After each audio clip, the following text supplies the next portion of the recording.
You might remember the Michael Jordan versus Larry Bird commercial for McDonald's. They play a game of horse where the loser watches the winner eat a Big Mac. Simple, right? Only neither of them would miss a shot. The shots get more and more difficult and became ridiculous. Off the scoreboard, bouncing twice, nothing but net. And then, swish. Today's discussion is about nothing but net, but more specifically single, double, and triple net in commercial real estate. Hi, I'm Howard Freedland with Echo Commercial Properties, and I'm here with your tip of the week. So what exactly is net billing? With leasing, there are several ways to bill the cost for the tenant.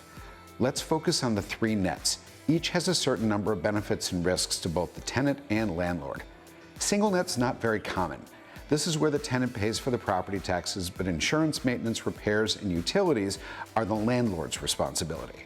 This is risky for the landlord because if the tenant is late or does not pay, they are on the hook for these expenses.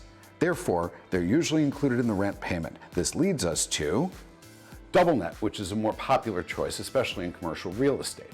This is where the tenant pays the property taxes and insurance in addition to the rent. The rent is often lower because of these expenses. All the maintenance is the responsibility of the landlord. There's more security in that the larger costs for the property are amortized into the monthly rent, with only upkeep being held out. The least risky program is the triple net. This billing format rolls every cost into the rent. This will lower the base rent quite a bit and help the landlord make their responsible payments on time.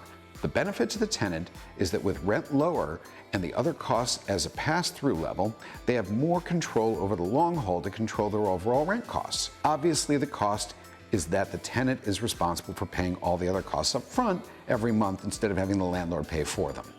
What happens when the maintenance costs are higher than expected? One scenario can include tenants trying to get out of their leases or obtain concessions. To preempt this, landlords set up a bondable double net lease, which cannot be terminated before the term date. The benefit is that the rent is locked for a longer term and will have a more favorable rent cost. So now you know the type of net leases. Simple as draining a jump shot from the rafters that bounces off the mascot, off a seat in the crowd, and nothing but net. Remember, though there are choices, landlords often choose nothing but net.